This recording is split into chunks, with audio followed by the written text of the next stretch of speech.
Hey all, it's your boy Ayush and यार आज की वीडियो हम लोग बात करेंगे व्हाट इज फ्लटर पर। ठीक है, तो फ्लटर से रिलेटेड सारी इंपॉर्टेंट चीजें मैं आपको बताऊंगा। उससे पहले कुछ इंपॉर्टेंट चीजें समझ लेते हैं। सबसे पहले ये कि फ्लटर की जो प्लेलिस्ट है उसकी ये सेकंड वीडियो है। उसकी जो फर्स्ट वीडियो थी उसमें मैंने आपको कंटेंट समझाया था, तो वो वीडियो आप जाकर देख सकते हैं अगर आपने अभी तक ना देखा हो तो। ठीक है, और सेकंड मोस्ट इंपॉर्टेंट चीज कि इस चैनल पे दो प्लेलिस्ट और हैं, एक वेब डेवलपमेंट की, दूसरी गूगल क्लाउड की। तो वेब डेवलपमेंट की प्लेलिस्ट में मैंने 3-4 वीडियो अपलोड करी है अब तक, और उसमें मैंने काफी डिटेल में आपको वेब डेवलपमेंट समझाया है काफी क्रिएटिव वे में, तो आप वो भी जाकर देख सकते हैं। और गूगल क्लाउड की प्लेलिस्ट में मैंने इंट्रोडक्शन की वीडियो डाली थी, उसमें मैंने आपसे एक इंपॉर्टेंट क्वेश्चन पूछा था उसके कंटेंट के रिगार्डिंग, तो अगर आपने ना देखा हो तो आप जाकर उसको देख सकते हैं। और यार third and last important point कि अगर आपको वीडियो पसंद है और अगर आप इस चैनल पे नए हो तो चैनल को सब्सक्राइब करें और इस वीडियो को लाइक करें। सो चलो यार अब शुरू करते हैं आज की वीडियो के साथ। तो यार सबसे पहला क्वेश्चन है who am I. So I am an internet school educator for you. ठीक है, and second question is field of work. So इस चैनल पे मोस्टली मैं बात करता हूँ कोडिंग और प्रोग्रामिंग स्किल्स से रिलेटेड चीजों पर। ठीक है, तो उसी से रिलेटेड मैं अपना फील्ड ऑफ वर्क समझाऊंगा। तो सबसे पहले मैंने कोडिंग स्टार्ट करी थी हैकर रैंक पर, उसके बाद मैं कोडसेप पे मूव ऑन किया था। मैंने जावा, सी और सी प्लस प्लस पर मेनली कोडिंग करी थी, बट मेरी मेन लैंग्वेज जावा है। ठीक है, उसके बाद मैंने डेवलपमेंट साइड मूव ऑन किया, उसमें मैंने सबसे स्टार्टिंग करी थी फुल स्टैक डेवलपमेंट में, front end plus back end दोनों पर। उसके बाद मैंने फ्लटर पे काफी एप्स बनाए थे। ठीक है, तो फिर मैंने फ्लटर डेवलपमेंट पढ़ी और उसके बाद मैं क्लाउड पे गया जिसमें मैंने स्टार्टिंग करी थी AWS के साथ, और उसके बाद अब रिसेंटली मैं GCP पर काम करता हूँ। सो यार ये बात हो गई प्लेस ऑफ वर्क की। अब fourth and last important question है कि टीचिंग एक्सपीरियंस कितना है। तो मुझे 6 मंथ का टीचिंग एक्सपीरियंस है। मैंने full stack development, Flutter development और क्लाउड पढ़ा है काफी लोगों को। ठीक है, सो यार ये कुछ बात हो गई मेरी। अब बात करते हैं न्यूटन स्कूल के बारे में। ये बहुत अच्छा प्लेटफॉर्म है, इसके बारे में कुछ इंपॉर्टेंट चीजें जो आपको पता होनी चाहिए। इसका एक इनिशिएटिव है जिसके बारे में आपको जरूर पता होना चाहिए, जिससे आप सर्टिफिकेट ले सकते हैं और असाइनमेंट्स एंड क्विजेस भी सॉल्व कर सकते हैं उसमें। ठीक है, और अपनी कोडिंग स्किल्स को एनहांस कर सकते हैं, तो उसके बारे में आपको समझाता हूँ। सो यार Newton School is a platform which prepares you for a career in tech. अगर आपको अपना करियर टेक में बिल्ड अप करना है तो आप न्यूटन स्कूल को प्लेटफॉर्म को जरूर चेकआउट करें। It has courses design for freshers, working professionals and also for women with no tech background.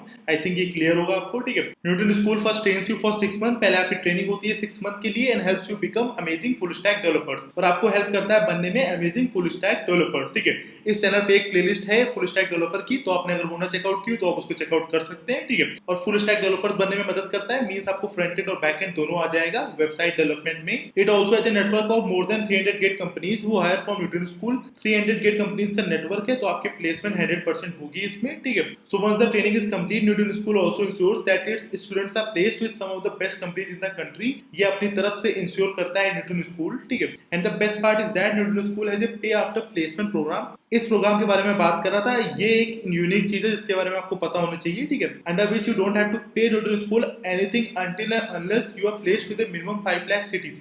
तो मेन चीज ये है कि अगर आप इस प्रोग्राम के पार्ट बनेंगे तो फिर क्या होगा, पहले आपकी ट्रेनिंग होगी, फिर आपकी प्लेसमेंट होगी, और अगर आपका पैकेज 5 लाख से कम का लगता है तो आपको एक भी रुपए नहीं देना है। आपका पैकेज 5 लाख से ज्यादा का लगेगा तभी आपको पैसे देने हैं। तो इस तरह से आप समझ सकते हैं कि एक तरह से गारंटी है कि आपका पैकेज 5 लाख का ही लगेगा, और उससे ज्यादा का लग सकता है पर उससे कम तो बिल्कुल भी नहीं लगेगा। अब यार मैं जो इनिशिएटिव की बात कर रहा था उसकी बात करते हैं। ठीक है, तो उस इनिशिएटिव का नाम है launch pad. Launch pad is an initiative taken by Newton School for people who want to start coding from scratch. अगर आपको कोडिंग शुरू करनी है स्क्रैच से तो आप लॉन्च पैड सेक्शन को जरूर चेकआउट करें न्यूटन स्कूल की वेबसाइट पे। ठीक है, उसकी लिंक मैं आपको डिस्क्रिप्शन में दे दूंगा। And learn the basics of different programming languages for absolutely free of cost. और आप बेसिक सीख सकते हैं डिफरेंट प्रोग्रामिंग लैंग्वेजेस के, मतलब फाउंडेशन एक तरह से for C, C plus plus, Java, ये सारी लैंग्वेजेस, पाइथन भी, for absolutely free of cost. आपको कोई पैसा नहीं देना है, ये एब्सोल्युटली फ्री है न्यूटन स्कूल की वेबसाइट पर। This video will also be available in the launch pad section of Newton school. ये पर्टिकुलर वीडियो आपको लॉन्च पैड सेक्शन में मिल जाएगी, और वहां पर आप सेवरल क्विज़ेस और असाइनमेंट्स भी कर सकते हैं रिलेटेड टू दिस कोर्स। ठीक है, तो वो आपकी प्रैक्टिकल लर्निंग को और एनहांस कर देगा। आई थिंक आपको फील आ गई होगी न्यूटन स्कूल के बारे में, और मेरे बारे में भी पता चल गया होगा। तो शुरू करते हैं आज की वीडियो के साथ कि व्हाट इज फ्लटर। इसके बारे में आपको सब कुछ बहुत अच्छे समझाऊंगा, तो इस चीजों को ध्यान समझना। कोई भी डाउट है तो मुझसे कमेंट करके पूछ लेना। तो चलो यार अब मैं आपको बताता हूँ व्हाट इज फ्लटर। उसके लिए एक एग्जांपल मैं लूंगा, इस चीज को इमेजिन करना, इस चीज को समझना। ठीक है, तो ऐसे मानो एक बंदा है जिसका नाम है सचिन। ठीक है, अब वो सचिन जो है वो iOS डेवलपर है। iOS मतलब कि जो एप्पल के मोबाइल्स और एप्पल के आईफोन्स में ऐप होते हैं वो सब वो बिल्ड करता है। ठीक है, और उसने एक ऐप बनाया है जो ऐप बहुत पॉपुलर है। ठीक है, ऐसे मानो इंडिया में उसका ऐप बना है और वो ऐप बहुत पॉपुलर है इंडिया में। ठीक है, ऐसे कोई मान लो जो ऐप कोई बहुत पॉपुलर हो, जैसे मान लो अमेजोन का ऐप है। ठीक है, तो वो iOS का ऐप बनाया था सचिन ने, और वो ऐप बहुत पॉपुलर है। पर इस ऐप में एक प्रॉब्लम है, क्या कि वो बंदा iOS डेवलपर है तो उसको एंड्रॉइड में ऐप बनाना नहीं आता है। सचिन को एंड्रॉइड में ऐप बनाना नहीं आता है, उसको सिर्फ एप्पल के ऐप बनाना आता है।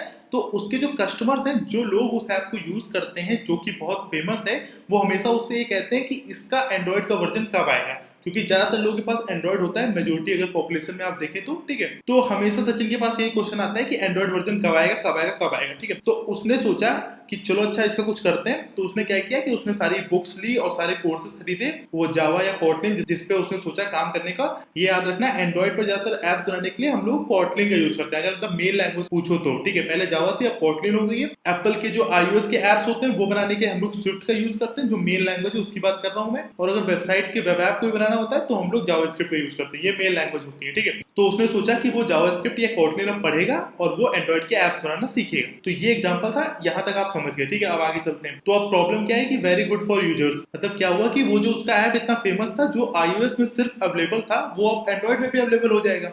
तो यूजर्स के लिए तो बहुत अच्छा हो गया, ठीक है। मतलब उनके पास एंड्रॉइड का भी हो गया, iOS का भी हो गया, तो एक तरह से सबके पास हो जाएगा वो ऐप, ठीक है। But Sachin now have two problems, ठीक है। तो सचिन के पास अब दो प्रॉब्लम थी। कौन कौन सी मैं आपको समझाता हूँ। पहली प्रॉब्लम ये कि ऐसे मानो यार कि उसने मानो जावा सीख लिया, कॉटलिन सीख लिया और उसने एंड्रॉइड का ऐप बना लिया और उसका iOS का तो पहले से था, ठीक है। अब मानो कि आपने देखा होगा ऐप्स में अपडेट आते हैं, ठीक है। तो अब मानो कोई अपडेट आया, तो अब उसको वो जो अपडेट में चेंजेस उसने करे हैं, तो उसको पहले तो एंड्रॉइड वाले में भी शिफ्ट करना पड़ेगा और उसके बाद iOS वाले में शिफ्ट करना पड़ेगा। मतलब एक चीज करने के लिए दो कोड, अब उसको दो चीजें संभालनी है, दो कोड बेस पूरे संभालने पड़ेंगे, एक एंड्रॉइड वाला और एक iOS वाला। तो पहली प्रॉब्लम ये थी सचिन के लिए। एंड यार जो सेकंड प्रॉब्लम आएगी वो ये कि एक बार ऐसे समझ के देखो कि आईफोन है, ठीक है। तो आईफोन का जो पहला वर्जन थे वो छोटे थे, मतलब जो आईफोन के वर्जन आते थे, आईफोन 6, आईफोन 12 जो भी था, ठीक है। तो पहले छोटे मोबाइल आते थे, अब बड़े हो गए, ठीक है।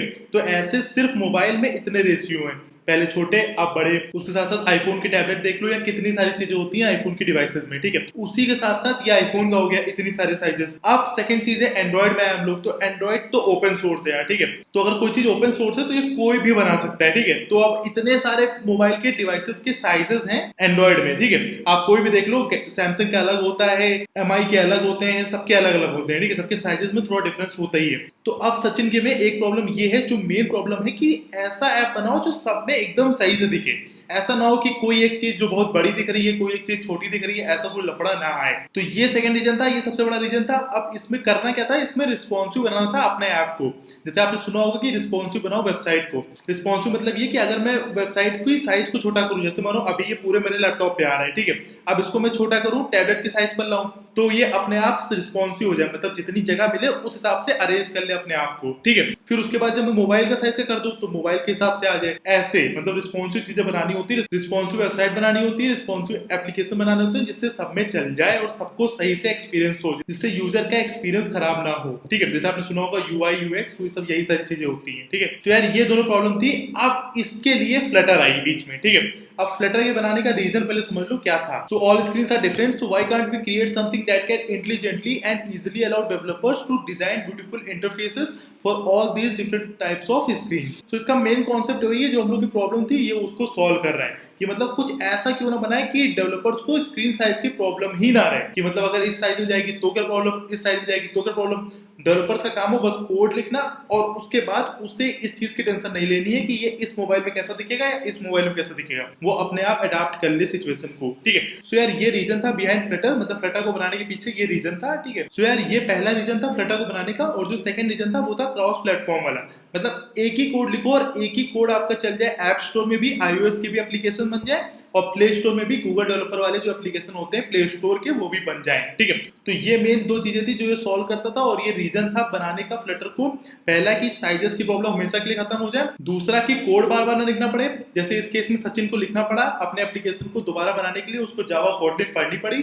तो अब क्या, उसको बस एक फ्लटर आती होगी तो उससे iOS की भी एप्लीकेशन बना लेगा, ऐप स्टोर में पब्लिश कर देगा और फिर एंड्रॉइड की भी एप्लीकेशन बना के प्ले स्टोर में पब्लिश कर देगा, ठीक है। तो ये बेसिक लॉजिक था, ये दोनों चीजें थी जो इसमें सॉल्व करी फ्लटर ने, ठीक है। और एक चीज और मैं आपको बताना चाहूंगा कि फ्लटर यार ओपन सोर्स है, ठीक है। तो उसकी डॉक्यूमेंटेशन बहुत अच्छी है और यार मुझे सबसे अच्छी इसी की डॉक्यूमेंटेशन लगती है। मैंने जितनी भी डेवलपमेंट करी है उसमें सबसे अच्छी डॉक्यूमेंटेशन इसी की है। सबसे इंपॉर्टेंट चीज है कि ओपन सोर्स है। ओपन सोर्स ये कि आप हर चीज के स्क्रैच में अंदर से अंदर घुस के देख सकते हैं कि ये चीज कैसे बनाई गई है। जैसे मानो कि एक बटन यूज करी गई है, ठीक है, तो तुम बटन में अंदर घुस सकते हो कि कैसे बनाई है, जो बंदा डेवलपर ने बनाई है, जिसने ये लैंग्वेज लिखी है, जिसने ये फ्रेमवर्क लिखा है, वो उसने क्या सोच के लिखा है, ठीक है। तो एक एक चीज को आप अच्छे से देख सकते हैं और अपनी खुद की बना सकते हैं। आपको अगर उनकी ना पसंद है तो आप अपनी खुद की बना सकते हैं, क्योंकि चीजें सारी वही है जो उसने यूज करी है, वही आप भी यूज कर सकते हैं। अब मैं आपको बताता हूँ नेक्स्ट स्लाइड में कि व्हाट इज फ्लटर, ठीक है। सो एक तरह से यूआई टूलकिट है, user interface toolkit. It's simply a toolkit that makes it easy for developers to design beautiful interfaces for all sorts of screen and sizes. I hope आपको clear होगा। एक तरह से टूल किट है जिसमें सारे एक तरह से एप्लीकेशन है, ऐसे मानो कोई टूल किट है, टूल की किट है, ठीक है। जैसे गाड़ी में टूल की किट होती है, उसमें सारे आपके पास चीजें हैं नेसेसरी जो आपको एप्लीकेशन बनाने में काम आएंगी। किसी भी स्क्रीन साइज की मैटर नहीं करता, ठीक है। बस आपको कोड लिखना है और जो टूल्स है उस किट में उनको यूज करना है, और उन टूल्स को जब आप यूज करके कोड को लिखेंगे तो फिर वो जो एप्लीकेशन बनेगा वो हर स्क्रीन साइज में चल जाएगा, ठीक है। अब मैं आपको एक चीज समझाता हूँ कि फ्लटर में चीजें चलती कैसे, ठीक है। तो उसके लिए आपको इस स्लाइड पर आना पड़ेगा। तो लॉजिक ऑफ विजेट्स, ठीक है। तो इसमें क्या होता है, फ्लटर में विजेट्स होते हैं, ऐसे मानो एक तरह से ब्लॉक है। जैसे मानो कि कोई घर बनाने में ईंटें लगते हैं, तो स्टार्टिंग में नीचे से ईंटें ईंटें एक के ऊपर सारे ईंटें रखे हैं, ठीक है। वैसे ही इसमें विजेट होते हैं, एक तरह से ब्लॉक समझ लो, ठीक है। तो सारे ब्लॉक को हम लोग सेट करते हैं एक एप्लीकेशन को बनाने के लिए। कौन कौन से विजेट होते हैं, क्या होते हैं, ये सब मैं आपको आगे वीडियो से बताऊंगा, बट एक बेसिक अंडरस्टैंडिंग समझ लो कि विजेट्स की मदद से एप्लीकेशंस बनाए जाते हैं फ्लटर में, ठीक है। सो यार जो प्री बिल्ट विजेट्स हैं वो रो है, कॉलम है, स्टैक, पैडिंग सेंटर। जो पैडिंग सेंटर ये सारी चीजें हैं, ये वेब डेवलपमेंट वाली है। वेब डेवलपमेंट में अगर आपने कुछ भी पढ़ा हो, सीएसएस या कुछ भी, तो उसमें आपको पैडिंग या सेंटर ये सारी चीजें दिख जाती हैं, ठीक है। उसके बाद यार एक क्वेश्चन और लास्ट, कि why the same code base works on all screen as well as on Android, iOS and web pages too. कि मतलब सब जगह सेम कोड बेस कैसे वर्क कर सकता है, ठीक है। एक बार लॉजिकली सोचो कि एक कोड लिखा और सब जगह चल रहा है, मतलब वेब ऐप जो बन रहा है वो भी चल रहा है, आपके एंड्रॉइड पे भी चल रहा है, आपके आईओएस पे भी चल रहा है, सब जगह चल रहा है। तो उसके मेन रीजन समझ लेते हैं, ठीक है। ये सारी चीजें हैं जो आपको कोई इतनी सही से नहीं बताता, मैंने अच्छे से लिख के बताई है, ठीक है। तो अगर ये वीडियो पसंद है तो इसको लाइक करके कमेंट करके मुझे बताना, ठीक है। तो उसका जो रीजन है वो ये कि because all that Flutter does is it ask for a blank window on the screen. मतलब फ्लटर बस आपसे इतना मांगती है कि मुझे एक ब्लैंक विंडो दे दो, मतलब एक खाली पन्ना दे दो मुझे, बस मैं उसमें काम करूंगी, ठीक है। ये बेसिक चीज है जो फ्लटर की नेसेसिटी है, और ये तो यार सब में हो जाता है। यही आपके एंड्रॉइड में भी होता है, और यही आपके आईओएस में भी होता है, और यही वेब एप्स में भी होता है, ठीक है। It will draw on to that blank window whatever it is that needs to be rendered and whatever animations or interactions or changes it's all painted on by Flutter, ठीक है। सो यार आपको जो भी चीज करनी हो, उसकी जो भी फंक्शनैलिटी हो, वो आपको वो ब्लैंक पेज में करके दे देगा एक तरह से। ये Flutter का मेन मतलब होता है, उसे बस ब्लैंक पेज चाहिए, बाकी आप जो भी चीज यूज करेंगे वो उस ब्लैंक पेज के हिसाब से, उस प्रॉपर्टी के हिसाब से यूज करके आपको दे देगा, मतलब उसमें बना कर दे देगा, एक तरह से समझो, ठीक है। जैसे मानो खाली पेपर है, मुझे कलर करना है, तो कलर मान लो विजेट्स हैं फ्लटर के, और मैंने यहाँ पे रेड कर दिया, यहाँ पे ग्रीन कर दिया, ऐसे, ठीक है। तो ये सारी बेसिक चीज है, ठीक है। बस मेन कॉन्सेप्ट यही है कि उसको एक ब्लैंक विंडो चाहिए, उसे और कुछ नहीं चाहिए, मैटर नहीं करता कोई भी साइज हो। और यार एक सबसे कूल चीज जो फ्लटर की है वो मैं आपको बताता हूँ, कि जैसे इसमें तो लिखा है कि widgets look different on different devices, example alert dialog, ठीक है। इसका मतलब ये कि अगर आप जाकर देखेंगे फ्लटर के डॉक्यूमेंटेशन में, ठीक है, तो जो एंड्रॉइड के लिए अलर्ट बॉक्स बनाते हैं, अलर्ट डायलॉग बॉक्स, मतलब जैसे चीजें लिख के नहीं आते, जैसे आप कोई ऐप खोलते हो तो उसमें लिख के आता है कि want to know your location, या जब ये ऐप यूज करें उस टाइम तक लोकेशन को ऑन रखें, ठीक है। तो वो जैसे बन के आता है उसको कहते हैं अलर्ट डायलॉग, ठीक है। तो ये एंड्रॉइड में अलग बन के आता है और आईओएस में अलग बन के आता है। तो इसमें क्या होता है कि नेटिव फील आती है कि किसी बंदे ने एंड्रॉइड में कॉटलिन से बनाया है और आईओएस में स्विफ्ट से बनाया है, मतलब ऐसा नहीं है कि फ्लटर यूज करी गई है, ठीक है। तो ये एक बेसिक चीज है, नेटिव फील देता है, तो इससे किसी को समझ में नहीं आता है कि एक ही कोड से सारी चीजें चल रही हैं और सारी चीजें बहुत अच्छे चलती हैं। एक ही कोड है, सारी चीजें चल भी रही है और देखने में नेटिव लुक भी लग रहा है, तो और आपको क्या चाहिए। रेदर देन आप अलग अलग चीजें पढ़े, जाके स्विफ्ट पढ़े और उसके लिए जावा पढ़े, कॉटलिन पढ़े, इससे बड़ा एक फ्लटर पढ़ो और सब जगह चलाओ। सो यार ये कुछ बेसिक चीजें थी जो मुझे आपको बतानी थी व्हाट इज फ्लटर में। आई होप आपको सब कुछ समझ में आया होगा। अगर कोई भी डाउट हो तो मुझसे कमेंट करके पूछ लेना, ठीक है। और दो इंपॉर्टेंट चीजें, सबसे पहली ये कि लॉन्च पैड जो इनिशिएटिव है न्यूटन स्कूल का, उसको चेकआउट करना मत भूलना न्यूटन स्कूल की वेबसाइट से, ठीक है। और सेकंड ये कि अगर इस चैनल पर नया हो तो बाकी प्लेलिस्ट को चेकआउट करना, और क्योंकि चैनल नया है तो मुझे सब्सक्राइबर्स की जरूरत है, तो इस चैनल को सब्सक्राइब करके इस वीडियो को लाइक करना। और यार लास्ट में thank you for being an awesome learner. चलिए अब चलते हैं।